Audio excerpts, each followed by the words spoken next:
నమస్తే welcome to meta news. ముందుగా ఈ వీడియోని లైక్ చేయండి, షేర్ చేయండి. మరిన్ని ఇంట్రెస్టింగ్ పొలిటికల్ అప్డేట్స్ కోసం మెటా న్యూస్ని సబ్స్క్రైబ్ చేయండి.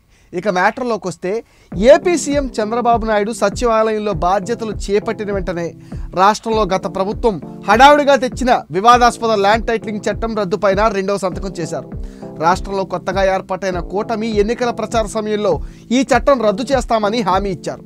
ఈ చట్టం జగన్ ల్యాండ్ గ్రాబింగ్ చట్టాన్ని రద్దు చేస్తానని మీ అందరికి హామీ ఇస్తున్నా. చంద్రబాబు ఇచ్చిన హామీని నిలబెట్టుకున్నారు. చంద్రబాబు హామీ మేరకు ల్యాండ్ టైటిలింగ్ చట్టం రద్దు చేయాలని భూపరిపాలన ప్రధాన కమిషనర్ సాయి ప్రసాద్ రెవెన్యూ శాఖకు ప్రతిపాదన ఫైల్ పంపించారు. ల్యాండ్ టైటిలింగ్ యాక్ట్ అమల్లోకి వస్తే ప్రజల ఆస్తులకు రక్షణ ఉండదని స్వయంగా న్యాయ నిపుణులే ఆందోళన చెందుతున్నారు. భూ కబ్జాదారులు చట్టంలోని లొసుగులను ఉపయోగించుకుని వివాదాలు సృష్టించి కోట్ల రూపాయలు విలువైన ఆస్తుల్ని ఈజీగా కొట్టేసేందుకు వీలుంటుందని హెచ్చరిస్తున్నారు. దీంతో ఎన్నికల్లో ఈ అంశాన్నే కూటమి నేతలు ప్రచారాస్త్రంగా తెర మీదకి తెచ్చారు. ఎన్నికల్లో ల్యాండ్ టైటిలింగ్ యాక్ట్ గేమ్ చేంజర్గా మారింది. రాజ్యాంగ విరుద్ధంగా నీతి ఆయోగ్ సిఫార్సులకు వ్యతిరేకంగా పలు వివాదాస్పద అంశాలతో గత అక్టోబర్లో శాసనసభలో చట్టాన్ని ఆమోదించి మరీ అమల్లోకి తెచ్చింది జగన్ సర్కార్. ఈ నల్ల చట్టాన్ని రద్దు చేయాలని, ప్రజల ఆస్తులకు రక్షణ కల్పించాలని న్యాయవాదులే ప్రజల పక్షాన రోడ్డెక్కినా ప్రభుత్వం వెనక్కి తగ్గలేదు.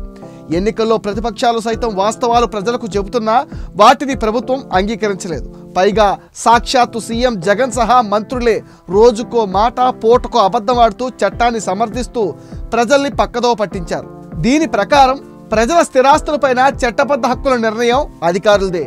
అధికారుల ముసుగులో పెత్తనం చెలాయించేది ప్రభుత్వ పెద్దలు, రాజకీయ నేతలే. ప్రజలు అప్రమత్తంగా లేకపోతే స్థిరాస్తులు మీవి కాకుండా పోవడం ఖాయం.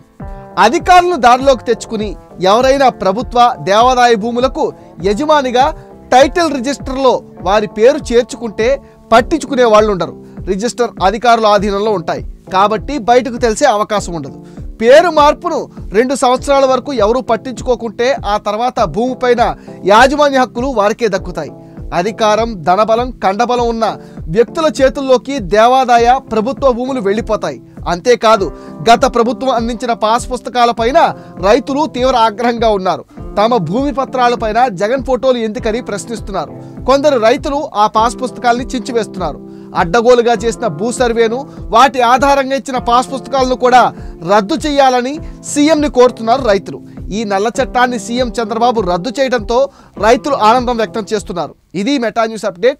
ఈ వీడియోని తప్పకుండా లైక్ చేయండి, షేర్ చేయండి. అండ్ ఈ వీడియో పైన మీ విలువైన ఒపీనియన్ని కామెంట్ సెక్షన్లో పోస్ట్ చేయండి. మీరిచ్చే అప్డేట్స్తో మరిన్ని ఇంట్రెస్టింగ్ వీడియోలు మీకు అందిస్తాం.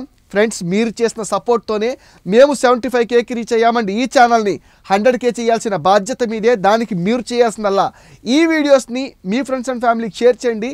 మెటా న్యూస్ని సపోర్ట్ చేయండి, సబ్స్క్రైబ్ చేయండి.